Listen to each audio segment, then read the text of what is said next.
Hello everyone, this is Mr. Rotor, or as my students like to call me, Mr. Sam again. Left off last time with you guys with Superfudge. Today my plan is to read the next 3 to 4 chapters tonight, and we'll have one more session of it and we'll be able to finish the book. Okay? So, as usual, today, again, Superfudge by Judy Blume, and this is being read with permission of Scholastic. Again, my name is Mr. Rotor, or Mr. Sam as my students like to call me. I'm a special education teacher at Middleton Elementary School in Sherwood, Oregon. And this is with permission of Scholastic. We're allowed to read these books to our kids and others that are being affected by this pandemic that's going on right now. So, again, Judy Blume's Superfudge. We are currently on starting chapter 6. So if you happen to have the book, you can go ahead and follow along with us, starting on chapter 6.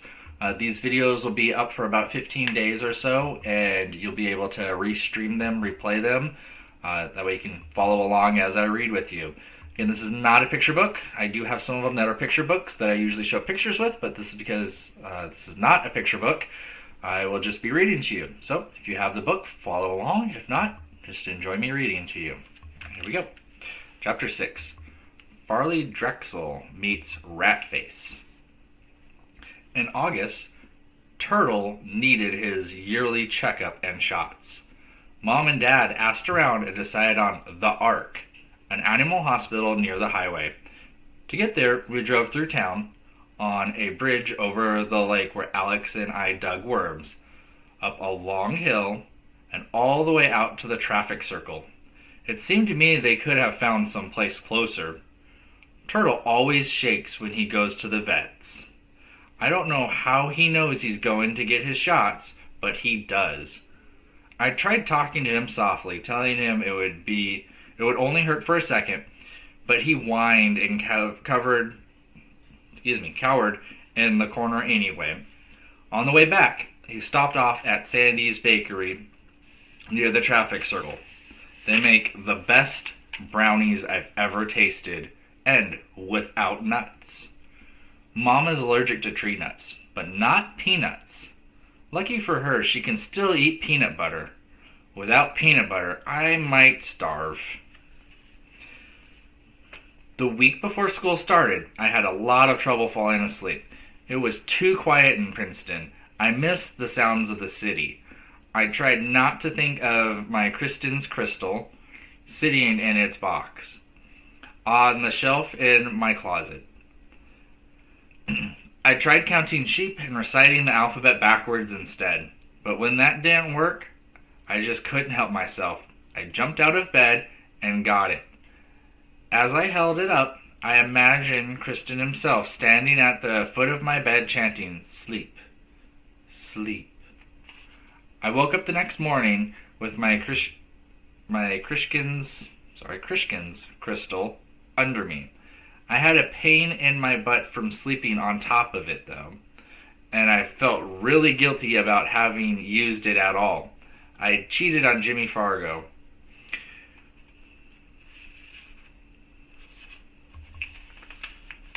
Let's see. We'd made a deal, and I'd broken it. Some friend I was. I wanted to tell him that it was okay with me if he decided to use our rock, but Jimmy was in Vermont with his mother, and they had no phone up there. And I wasn't the only one who was having trouble sleeping. "I can't sleep anymore," Fudge said at breakfast. "Why not?" Dad asked. "I'm afraid." "Of what?" Dad asked. "Monsters." "There are no monsters," Dad told him. "How do you know?" "Because I do," Dad said, spreading strawberry jam on his toast. "Did you learn it at college?" Fudge asked, making mush out of his cereal. "No." "Then where did you learn it?" Fudge asked. Dad sipped his coffee, then he said, I learned it in high school." "Come on, Dad," I said, laughing. Dad gave me a look that let me know I should keep quiet. I wondered if he and Mom had told me ridiculous things like that when I was a little kid, and if I had believed them. "I'm still afraid," Fudge said. "I went to sleep in Peta's room." "No way," I said. "There is no way I'm going to have him in my room. He talks in his sleep." Then I'll sleep with Mommy, Fudge announced. My mother, who had been reading the morning paper, looked up. What? She asked. From now on, I'm sleeping with you, Fudge said. You have your own room, Fudgy, Mom said to him, with your own big boy bed.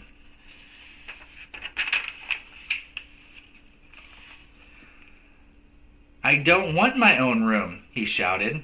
I want to share. Sharing is better. You always say so. Mom sighed. That's different, she said. Sharing is for toys and cookies and...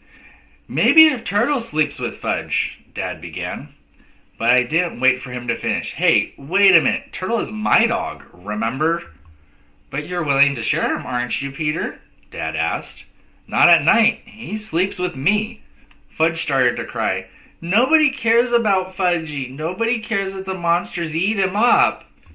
Nobody's going to eat you up, Mom said. How do you know? Fudge asked. Because I do. That's how, Mom said. Did you learn it in high school? Excuse me? I said, getting up from the table. But this is where I came in. Fudge solved his problem by himself. Every night, after the rest of the family had gone to sleep, Fudge dragged his Snoopy sleeping bag down the hall and parked himself in front of Mom and Dad's bedroom where he slept. And Mom and Dad didn't do a thing about it. They'd just get up in the morning, step right over him. They told each other it was just another phase, that he'd get over it. If Fudge wasn't going through one phase, he was going through another. I couldn't help thinking that one of these days Tootsie would be going through phases too. The way it looked now, there might be no end. On the day before school started, Alex and I rode our bikes to the shopping center to buy our school supplies. That reminded me of Jimmy Fargo and how we always used to go shopping for school supplies together. I felt really lonely, thinking about Jimmy and scared about what school would be like here. Maybe all the kids would hate me. Maybe I hate them. Maybe we'd hate each other. Maybe I get a dumb teacher. Dumb teachers are the worst. I should know. I had one in 3rd grade. That night, I didn't even try to get to sleep without my Krishkin's crystal. Even so, I woke up about 1,000,000 times during the night. The next morning, I asked Mom how she expected me to walk Fudge to school and still ride my bike with Alex, because Alex told me that all the kids in Princeton rode bikes to school. Maybe you could ride slowly and Fudge could walk beside you? She said. Come on, Mom. Well, maybe you could walk him until he knows the way by himself. That might take all year, I said. Besides, I want to go to school with Alex. Look, Peter, how about we just walk him the first week and then we'll see what happens? I don't think you understand, Mom. 6th graders don't want kindergarten babies to school at all. And I don't think you understand how disappointing Fudgy's going to be, Mom said, slamming the refrigerator door. But if that's the way you feel about it, I'll take him myself. Good idea, I told her. But Fudge, who'd been listening behind the kitchen door shouted, No! I want to go to school with PETA. You promised, he told Mom. You promised. Mom looked at me as if to say, You see? Oh, all right, I said. All right, and you can follow me. I'll ride too. You don't have a bike. I have a toddle bike. You can't ride a toddle bike to school. Why not? Because you can't. Now hurry up. We don't want to be late for our first day. Alex was waiting for me outside. We headed for school. Fudge tried hard to keep up with us, running alongside our bikes, panting the whole way. We were going really slow, but still, he couldn't make it. I felt sorry for the kid. It wasn't his fault, he was just a kindergarten baby, so I scooped him up and sat him on the crossbar of my bicycle. Even though my parents have warned me 1,000,000 times never to do that, I think they once knew someone who smashed his head open that way. But what they didn't know wouldn't hurt them. Besides, the school wasn't that far, and Fudge really liked riding on my bar. He waved to everybody on the street. I'm starting kindergarten today, he sang. Alex, who had no brother or sisters, laughed. When we got to school, I took Fudge to Miss that's a name. Hiddlebranditch. Branditch's kindergarten and handed her Fudge's registration card. Then I went upstairs with Alex to Miss Bogner's 6th grade. All the kids were singing, "Oh, who owns the school? Oh, who owns the school? Oh, who owns the school? The people say. Oh, we own the school. Oh, we own the school, 'cause we are 6th graders today."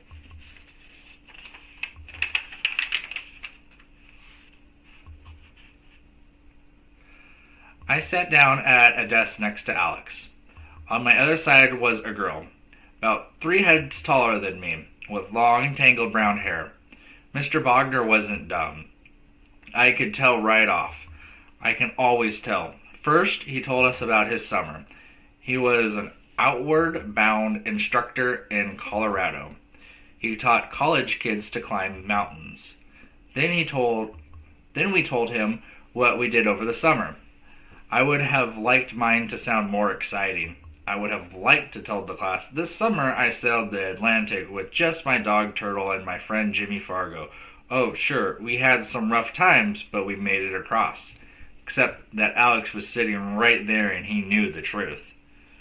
There were 3 new kids in our class. I was the only one from New York, another boy, Harvey, from Pennsylvania, and a girl, Martha, was from Minnesota. Mr. Bogner told us about some of the projects we'd be working on during the year, like building a Viking ship and studying our home state of New Jersey. I wanted to tell him that it wasn't my home state, and it never would be. But before I had a chance, Martha said, "Excuse me, Mr. Bogner, but my home state is Minnesota. So will I be studying that while the rest of the class does New Jersey?" "No, Martha," Mr. Bogner said. "As long as you're living here, you can consider New Jersey your new home state." "But Mr. Bogner," Martha said. "Why don't you see me about it after class?" Mr. Bogner said, and he didn't sound angry or anything. Later I found out the girl who was sitting next to me, the tall one with the tangled hair, is named Joanne McFadden. I was going to ask her where she lived when a message came over the intercom. "Good morning, Mr. Wagner. Would you send Peter Hatcher to Mr. Green's office, please?" "Right away," Mr. Wagner answered. "Thank you." Mr. Green was the principal. What did he want with me? Joanne McFadden whispered, "What did you do?" "I don't know," I said, feeling my face turn red. "Do you know where Mr. Green's office is?" Mr. Bogner asked. "I'll find it," I said. "Don't look so worried, Peter," Mr. Bogner said. "You can't be in that much trouble. It's only the first day of school." The whole class laughed except Joanne McFadden. She just gave me a kind of shy smile.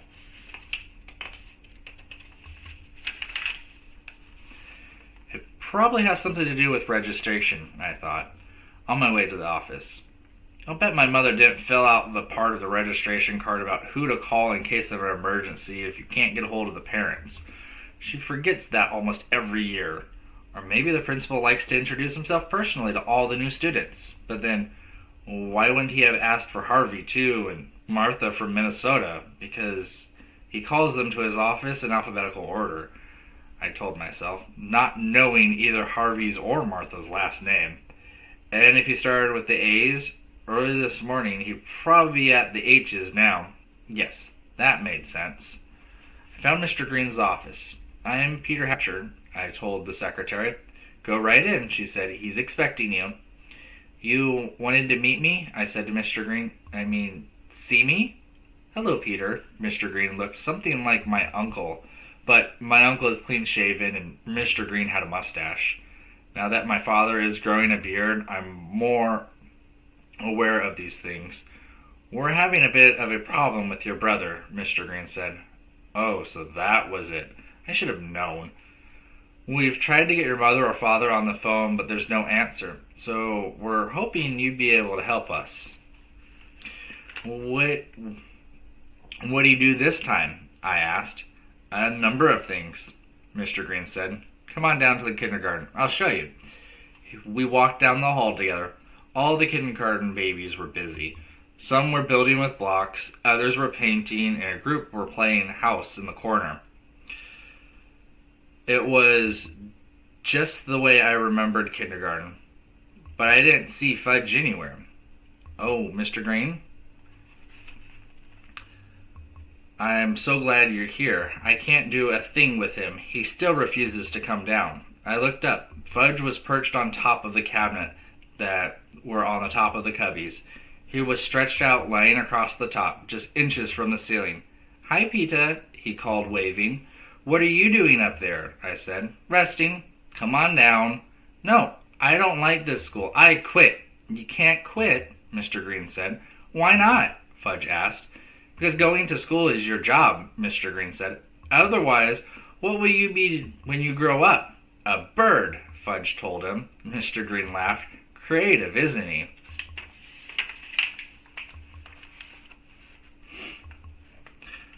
I wouldn't necessarily call it that, the teacher said. Why did he climb up there in the first place? I asked. Well, that is a long story. Because she's mean, Fudge called. M-E-A-N.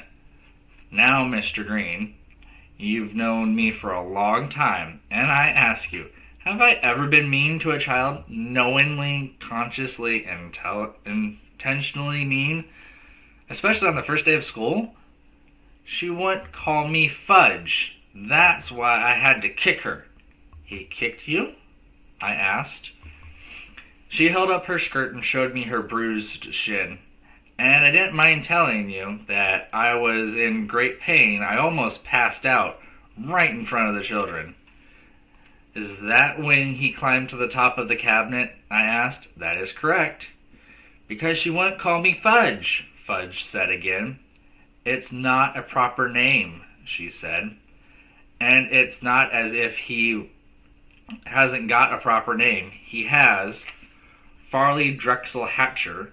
I told him that I would call him Farley, and I would call him Drexel, or I would call him FD.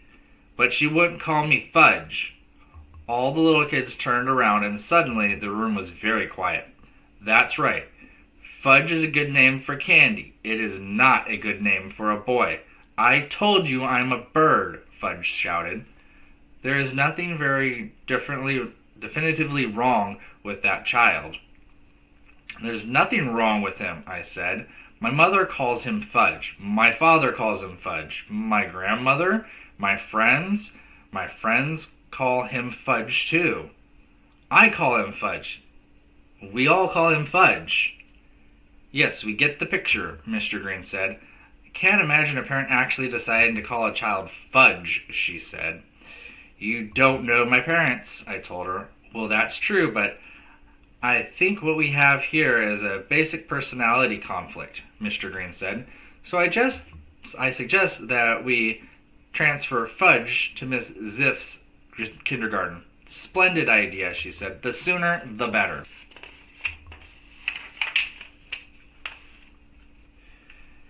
You can come down now, I told Fudge. You're going into the other kindergarten.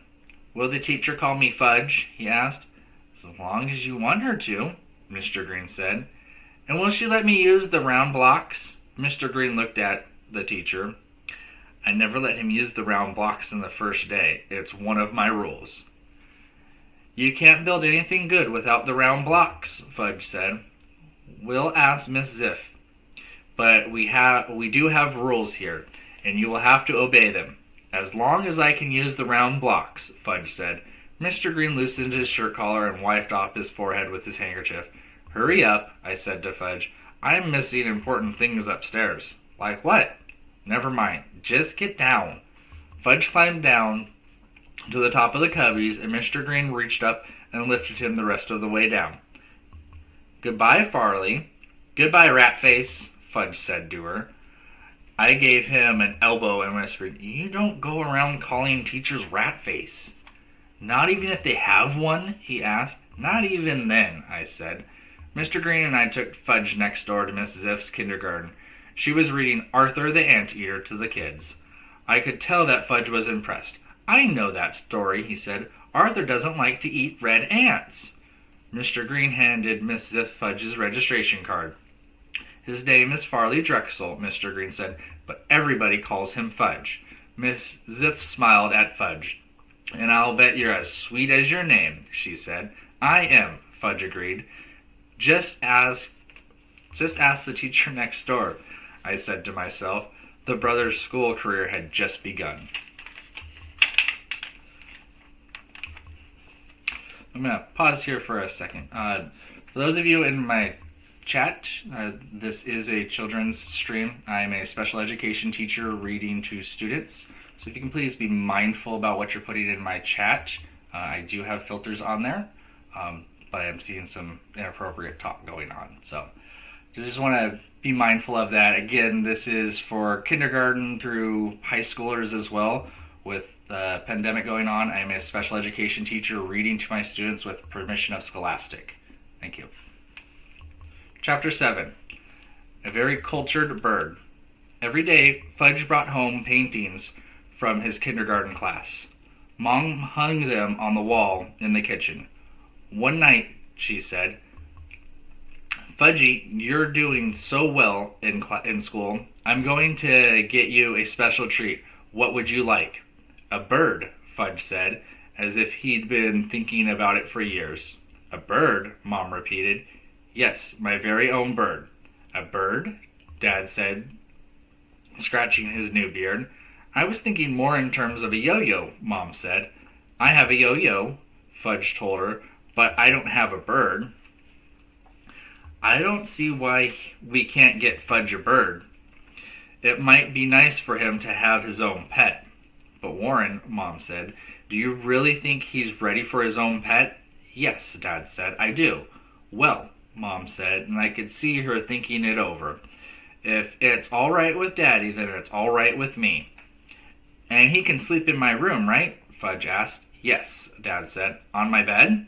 "No," Dad said. "Birds sleep in cages, not beds." "But I would be very careful. I would keep him under the covers with me." "Birds can't sleep in beds," Mom said. "Why not?" Fudge asked. "Because they like to sleep standing up," Mom said. "They do?" Fudge asked. "Yes. I think I'll try that tonight. People lie down to go to sleep. Birds stand up. That's just one difference between people and birds. Another is that birds can fly, right?" Fudge asked. "That's right," Dad said. "Someday I might be able to fly, just like a bird." "Don't count on it," I said. But he wasn't listening.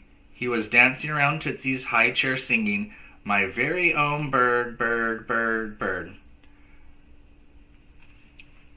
"Daba," Tootsie said, tossing her rattle to the floor.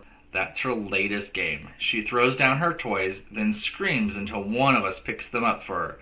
As soon as she has them back, she throws them down again. Same game.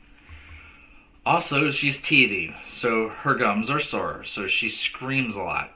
She has this plastic teething ring that we keep in the freezer for her. She likes to bite on it. The cold numbs her gums. The truth is, she'll bite on anything she can get her mouth on, including her toes. I keep telling my mother that it's not a good idea to let Tootsie grow up with her toes in her mouth, but Mom says it's just a phase and that she'll get over it. She even took out the family photo album to show me a picture of myself when I was about Tootsie's age. I had my toes in my mouth too.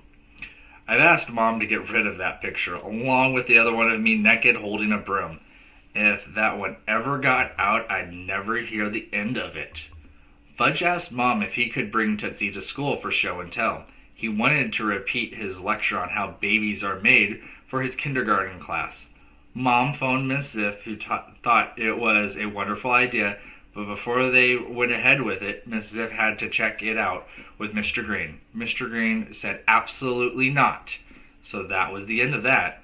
Fudge was disappointed, but Mom and Dad convinced him that once he got his bird, he'd have something even more exciting for show and tell. Grandma came to visit a few days. "I'm getting a bird," Fudge told her. "What kind of bird are you getting?" Grandma asked. "I don't know. What kind of bird am I going to get?" he asked the rest of us. We all spoke at once. A canary, Mom said. Parakeet, Dad said. A mynah bird, I said. Fudge looked confused. Grandma said, I see you haven't decided yet. Mynah birds can talk, I said. A talking bird? Fudge asked. Yes, you can teach a mynah bird to say anything, I added. Anything? Fudge asked, and I could tell what he was thinking. Well, almost anything, I told him. A talking bird. Fudgy's going to get a talking bird. Now wait a minute, Dad said. We haven't decided on what kind of bird you're getting. I was thinking in terms of a nice blue parakeet. You can train a parakeet to fly around the room and land on a stick. And I was thinking in terms of pretty yellow canary. Canaries can sing. They make everyone feel happy, Mom said. That's nice. Mommy, can I get a canary? And Daddy, can I get a parakeet? And Fudgy can get his mynah bird, too. We're only getting one bird, Mom told him. Oh, then I guess Mommy won't get her canary and Daddy won't get his parakeet because Fudgy's getting his mynah bird. PETA says they can talk and he knows everything. Mom and Dad looked at me. Well, how was I supposed to know they wanted a canary? I asked Mom. And that you wanted a parakeet? I asked Dad. You never mentioned it before. It should be very educational for Fudgy to have a mynah bird, Grandma said. If I teach him to talk, he might teach me to fly, Fudge said, flapping his arms. Tootsie hiccuped, then started crying. Who wants some home-baked cookies? Grandma asked, as she lifted Tootsie out of her high chair and patted her on the back. Grandma's very good at changing the subject. The next afternoon, when I got home from school, the car was gone and the house was quiet. I went upstairs, and it was the only way to my room when I heard something funny coming from Tootsie's room. Her door was open just a crack, and I peeked in. There was Grandma, barefoot, dancing in circles with Tootsie in her arms. She was singing, Toot toot tootsie goodbye, toot toot tootsie don't cry. The choo-choo train that takes me, la-da-da-dee-dum, doo-dee-da-dee-da, ah-ba-shoo-da, kiss me Tootsie and then... Hi, Grandma, I said, opening the door all the way. Oh, Peter, she stopped and her face turned red. What were you doing? I asked. Dancing. Tootsie likes to dance, you know. No, I didn't know that. Tootsie grabbed a handful of Grandma's hair and screeched with delight. What was that song you were singing? Toot Tootsie Goodbye, Grandma said. You mean there really is such a song? You weren't just making it up? Certainly not.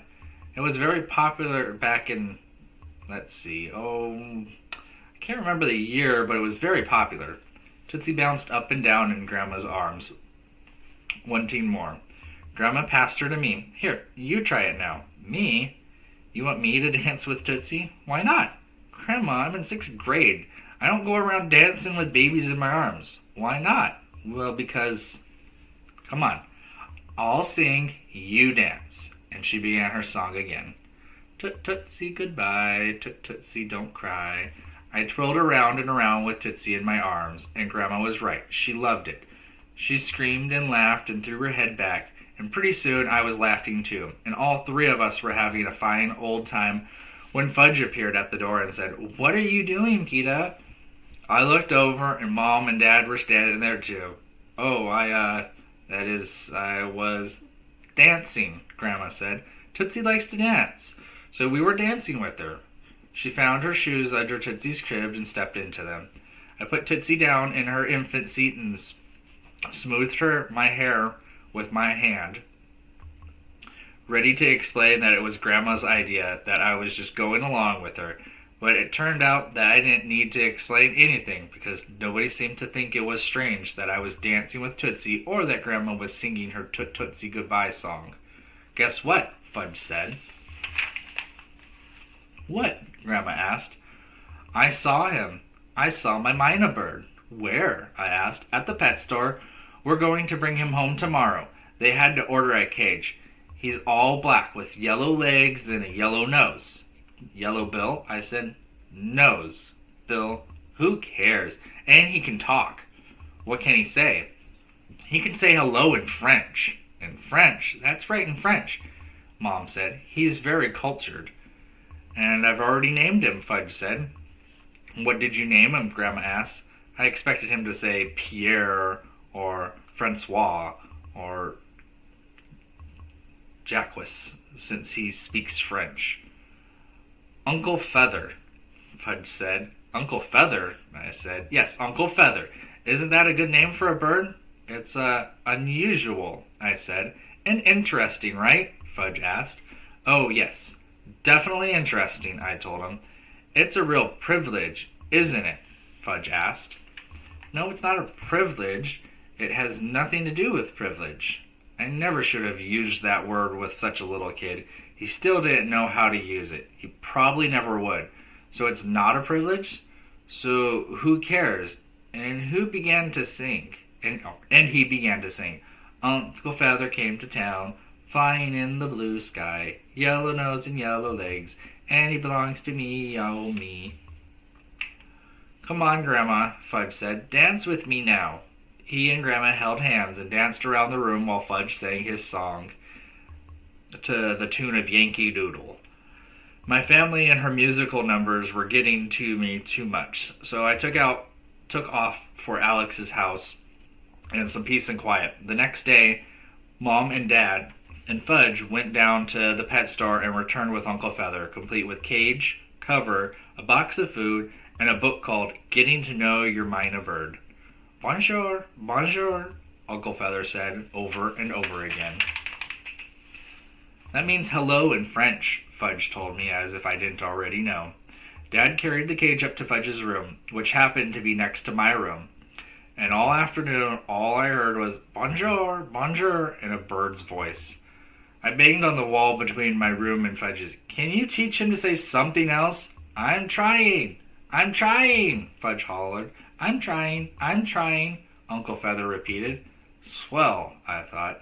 We just got Fudge out of the habit of repeating everything I said, and now we've got a bird who does the same thing.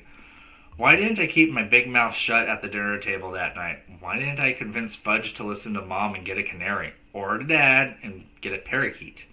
The next morning, when I went to have a look at Uncle Feather, he greeted me with, Bonjour, stupid. Isn't he smart? Fudge asked. Doesn't he learn fast? Yeah, he's terrific, I said. As I left the room, Uncle Feather called out, Goodbye, stupid, goodbye. Goodbye yourself, I said. Yourself, he repeated. And he likes to eat worms and insects and plants, Fudge said at breakfast, so I'll have to go find some more worms. Oh, no. He'll be very happy eating the food we bought for him at the pet store. But, Mommy, Fudge said, you wouldn't feed Tootsie just one kind of food, would you? That's different. Tootsie is a baby. Uncle Feather is a bird. I know that, but Uncle Feather needs worms to be happy. You want him to be happy, don't you? I'm sure he can be happy without worms, Mom said, pushing her plate aside. Let's talk about this later. It's not the best breakfast conversation. Worms, worms, worms, worms, worms, worms, worms, Fudge sang. That's enough, Fudge, Dad said, but Mom was already in the bathroom and she didn't come back to the table. Grandma came to visit the following weekend and was surprised to find that Fudge no longer slept in the hallway outside my parents' bedroom. I have to sleep in my own room now. Uncle Feather needs me. Of course he does, Fudge said, standing in front of Uncle Feather's cage. And you're a lovely birdie, aren't you? Lovely birdie, Uncle Feather said. Grandma laughed. Oh my, and so smart. So smart, so smart. Oh my, so smart, Uncle Feather said. That night, Mom and Dad went out and Grandma stayed at home with us. We all watched TV together. Tootsie was on Grandma's lap, having her late-night bottle. So how's kindergarten going? Grandma asked Fudge. I have a nice teacher. She says I'm as sweet as my name. Well, you are, aren't you? Grandma asked. I started. Do you think I am? Fudge asked Grandma. I certainly do. I snorted again. All the time? Fudge asked. Maybe not all the time, but most of the time, Grandma said. Then why do you come here just to play with Tootsie and not me? I come to see all of you, Grandma said, burping Tootsie. But you're always holding her and singing dumb songs to her. They're not dumb. Excuse me. I said, they're from when Grandma was a girl. You were a girl trying to get up on Grandma's lap? Certainly, Grandma said, shifting Tootsie into her other arm to make room for Fudge. You were little, like me? Yes, and I went to school just like you. Fudge shoved Tootsie out of the way so Grandma passed her to me. What did you do there? Fudge asked. Oh, I sang songs and painted pictures and played games and learned to read. You learned to read in kindergarten? Maybe it was first grade, Grandma said, patting Fudge's head. It was a long time ago. It's hard for me to remember. You know what, Grandma? Fudge said. No, what? I'm the middle child now, so I need lots of attention. Who told you that? Grandma asked. I heard Mommy talking on the phone. It's more important for you to play games with me than with Tootsie, and you should try to remember that. What about me? I asked. Where do I fit in? You don't need attention. You're in 6th grade, Fudge said. I was beginning to get annoyed. That doesn't mean I don't need attention. Everybody needs attention, Grandma said. Even you? Fudge asked. Yes, even me, Grandma told him. Who gives you attention? Fudge asked Grandma. My family and my friends, Grandma said. You should get a bird. A bird would give you lots of attention. A bird wouldn't care if you were the middle child or not. Neither would a dog. You should get a dog like Turtle. As soon as he heard his name, Turtle looked up and barked. Tootsie opened her eyes and said, Goo goo gaga. That's right, I told her. Now go back to sleep. Grandma went upstairs to tuck Fudge into bed, and I went up to put Tootsie into her crib. Good night, sleep tight, Grandma said to Fudge. Good night, sleep tight, good night, sleep tight, Uncle Feather called. Grandma dropped the cover over his cage. It's the only way to shut him up. And even then, he kept on calling, good night, until I kicked the base of his cage. After we've had Uncle Feather for 2 weeks, Fudge was ready to bring him to school for show and tell. Miss Ziff invited the other kindergarten class to come and see him, and I got special permission from Mr. Green to skip half of English and go down to Fudge's room in case of an emergency. Miss Hildebrandt's kindergarten class marched in and sat in a circle on the floor, right behind Fudge's class. Uncle Feather's cage stood in the middle of the circle. When everyone was settled, Fudge pulled the cover off the cage and said, Presenting Uncle Feather. Ooh, all the little kids said. What a beautiful bird Farley has. Isn't he a beautiful bird, class? Yes, Miss Hildebrandt's class answered, sounding like robots. Yes, what? She asked. Yes, Farley has a beautiful bird, her class said together. He speaks French, Fudge said. Does he really? She asked. Yes, Fudge told her. Well, what a coincidence. So do I. She went right up to Uncle Feather's cage, bent over and said, Parlez-vous français? Uncle Feather cocked his head, looked straight at her, and said, Bonjour, stupid.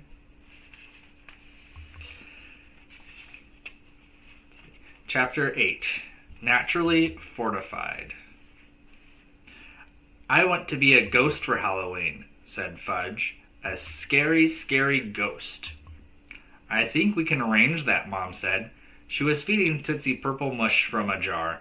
Tootsie let half of every spoonful ooze right out of her mouth, so that Mom had to scrape it off her face and start all over again. It takes 3 tries to finish off 1 baby spoonful. Feeding Tootsie can be an all-day project. What about you, Peter? What do you want to be for Halloween? 6th graders don't wear costumes, I said. Really? Mom said. When I was in 6th grade, that was a long time ago, I interrupted her. 100 years or more, Fudge asked. Not quite, Mom told him. What's Tootsie going to be for Halloween? Fudge asked. A baby, I told him. Ha ha, Peter, Fudge said, laughing. You're funny. Every time Fudge laughed, Tootsie laughs too. Tootsie laughs too. And when she laughs with her mouth full, she really makes a mess. So now she had plums all over her face, plums drooling down her bib, Plum stuck to her hair, and Plum's covering her rattle, which was banged on her tray as she laughed.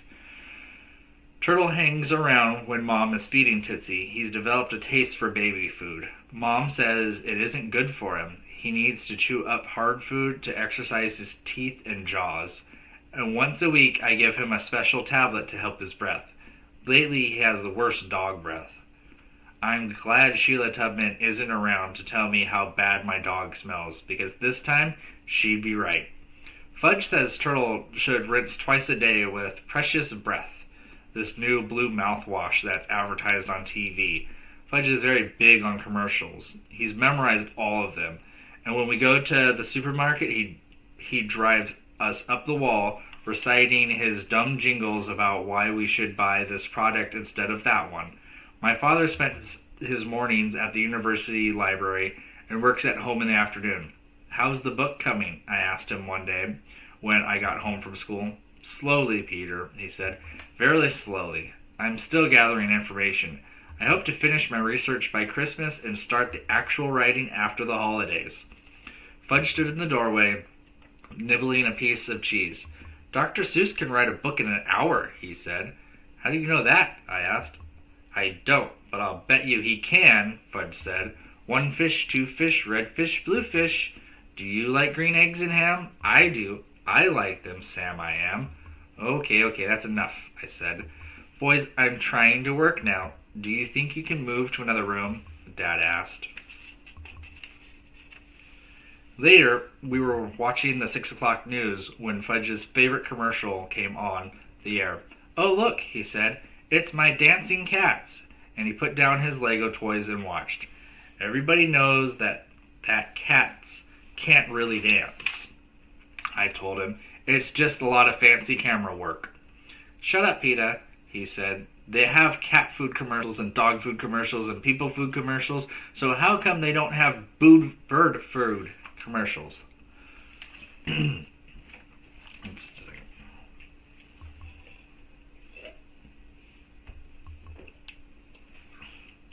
That's a good question, Fudge, Dad said, without really answering it. Minor birds of the world unite, I began, trying to think up a clever commercial for birds. What's unite? Fudge asked. Never mind. You sound like Uncle Feather when you say things twice, Fudge said. It's contagious, I told him. What's contagious? Forget it. We should feed Uncle Feather cocoa.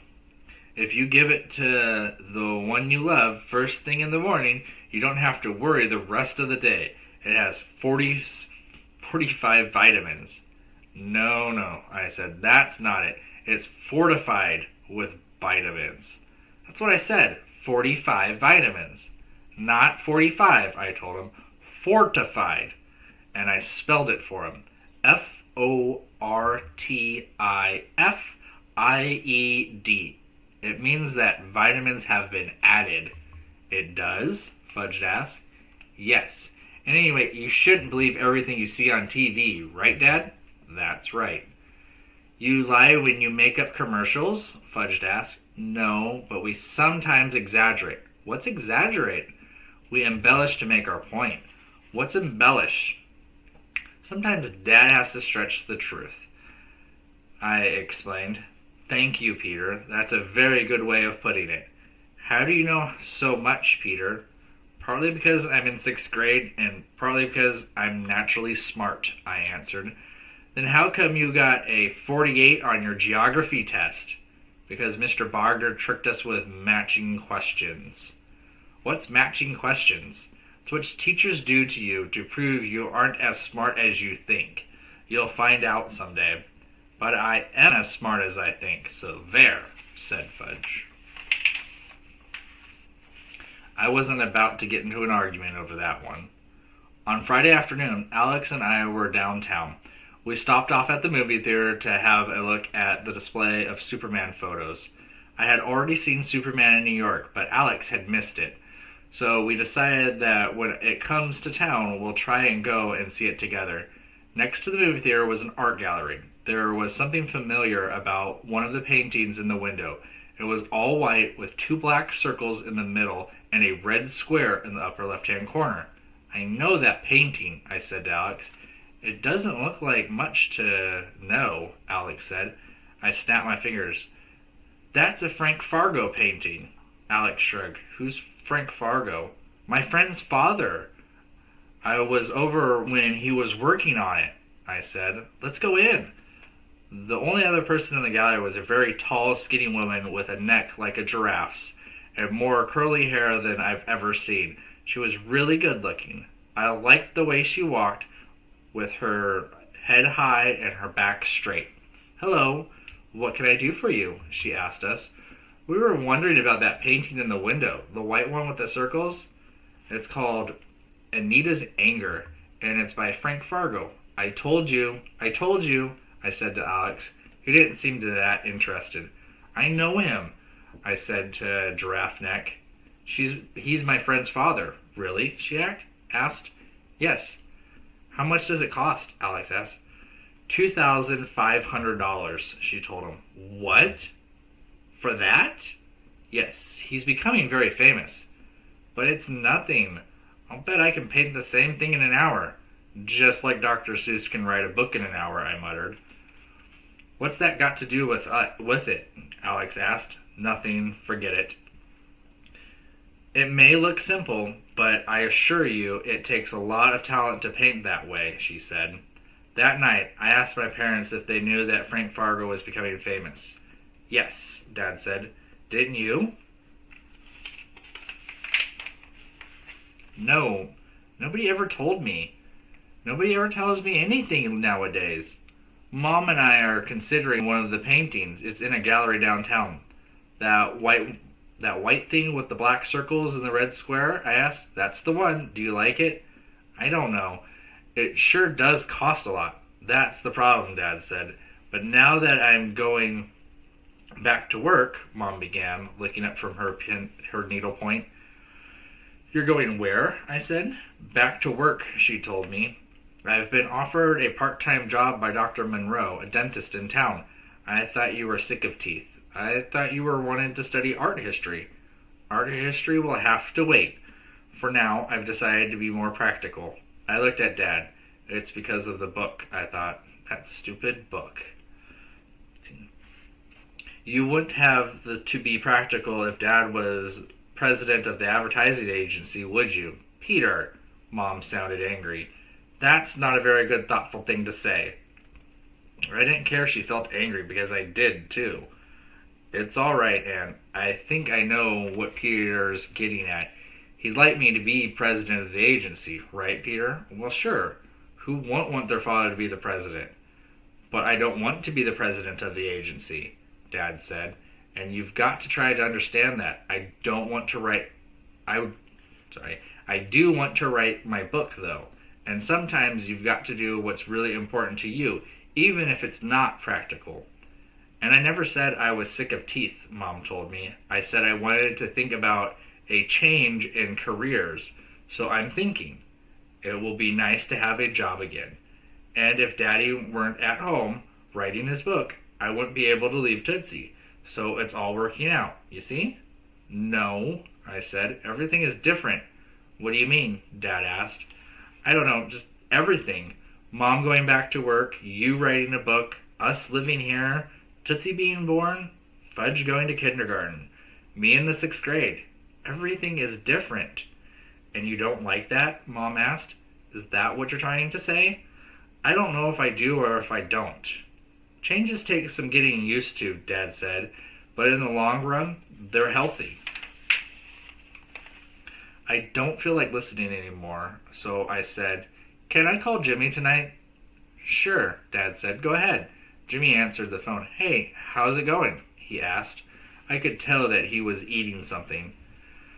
I don't know, I told him. Everything's different. I can't get used to it.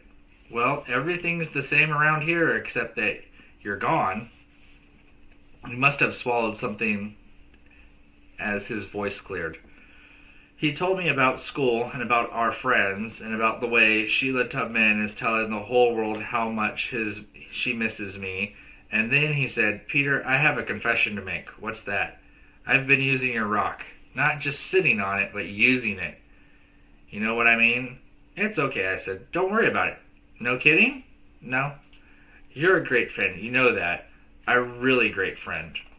I have a confession to make too. I've been using my crystal. Not just looking at it, but using it too, to get to sleep at night. Oh, he said. So I guess we're even, I said. I guess so. But he didn't sound as if I were the world's greatest friend anymore. I saw a painting by your father today, I told him, ready to change the subject. The white one with the black circles and the red? Oh, that one, he said. My father painted that one right before my mother left for Vermont. One night they had this big fight, and she threw red paint on the canvas. That's how the red square got there. And that's why it's called Anita's Rage. I didn't know what to say because Jimmy never talks about his parents' divorce. So I changed the subject again. Do you know how much it costs? $2,500. Can you believe that anybody would pay that much for it? So's how much you know about art, Peter. It sounded as if he had something in his mouth again.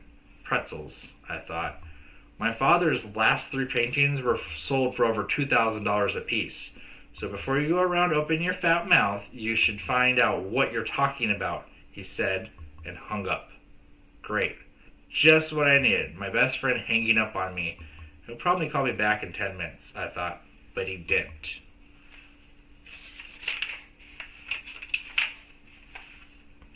I waited until Halloween afternoon to call him. It's me, I said. I'm sorry. About what? He asked. About the price of your father's painting. Oh, that? It just so happens that my parents are thinking about buying it. Which one? Anita's Rage? Oh, that one. You should tell them to buy a different painting. Anita's Anger is a ripoff. Even my dad says so. But you said, I know what I said. For a minute, neither of us spoke. Finally I asked, so what are you doing for Halloween? The usual. Nothing. How about you? I'm taking Fudge trick-or-treating. How do you get roped into that? I volunteered. You volunteered? I think he was chewing gum this time. You weren't kidding when you said everything's changed. He was chewing gum. I could tell he was blowing a bubble, and I thought I heard the pop when the bubble broke. My mother and father were surprised when I told them I'd take Fudge trick-or-treating, but Alex said he'd come with me as long as he didn't have to walk next to Fudge, or hold his hand crossing streets, or anything gross like that. Besides, we planned to take him out early, bring him home, then go out by ourselves, and I knew how badly he wanted to go with us and not with Mom and Dad like all the other kindergarten babies. Alex called for me at 6:30. And when I saw him, I couldn't believe it. He was wearing a costume, a sheet decorated with black circles and one red square. I'm Anita's Anger, he said. You like it? He turned around a couple times, holding his arms out. It's different, I said. What are you? He asked. Me? I was wearing jeans and a flannel shirt, the same clothes I'd wore to school that day. He's a 6th grader. And Tootsie's a baby, and Turtle's a dog, and Mommy's a mommy, and Daddy's a daddy, but I'm a scary, scary ghost. Ooh. Fudge swooped across the room. You mean you're not going to wear a costume? Alex said. Not even a mask? Sure I am, I said. It's, upstairs. Wait a minute and I'll go get it. I raced up the stairs and found Mom changing Tootsie. Where's Fudge's disguise? I asked her. She looked blank. The one he sent away for, 4 cereal box tops and 25 cents. Oh, that disguise, Mom said, sprinkling baby powder on Tootsie's behind. I'm not sure. But Mom, I need it right away, so please try to remember. I thought you said you weren't dressing up. I changed my mind and Alex is downstairs waiting. Let's see. It could be in with Fudge's toys. He's always liked that disguise. Look in his closet in the red toy box.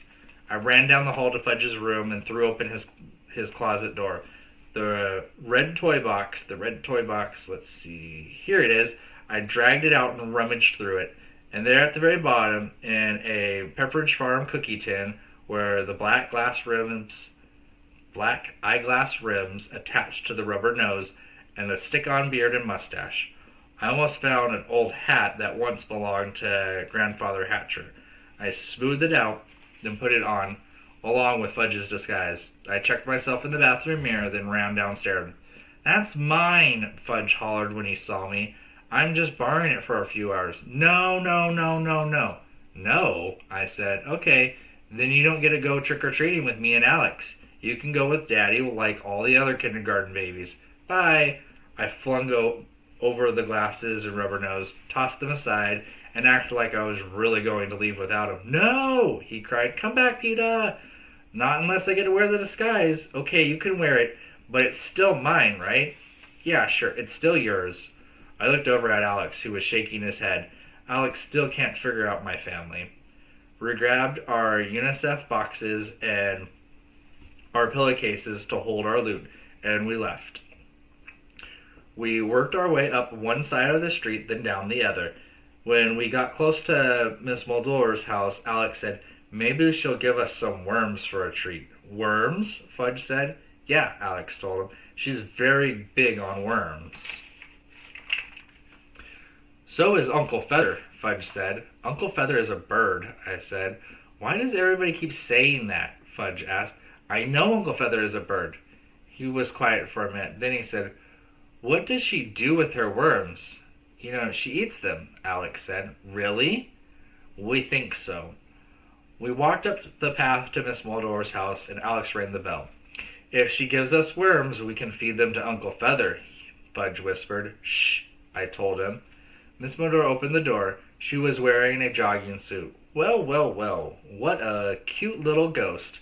"I am not cute, I am scary," Fudge told her. "Ooh." Miss Muldore clutched her chest. "Oh my, you are a scary ghost." "Hi, Miss Muldore," Alex said. "Well, hello, Alex. That's an unusual costume you're wearing." "It's called Anita's Anger. I got the idea from a painting I saw downtown." Miss Muldore turned away from us and called, "Beverly, Beverly, come here. You've got to see this." Right away, I knew it was her. A giraffe neck. I knew before I could even see her face. I knew by the way she walked from the other room to the front door and by the curly hair. "This is my daughter, Beverly," Miss Muldore said to us. Then she turned to Beverly and said, "Alex is dressed up as a painting. Can you guess which one?" "Well, with the white background, the black circles, the red square. Anita's Anger?" "Right," Alex said.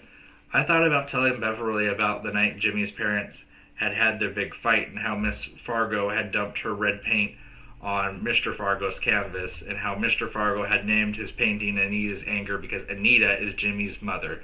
I thought about telling her the whole story, but then I remembered how I've told Jimmy things that I wouldn't have told anybody else, and I knew that if I were Jimmy, I wouldn't want my best friend telling the whole world secrets of my family.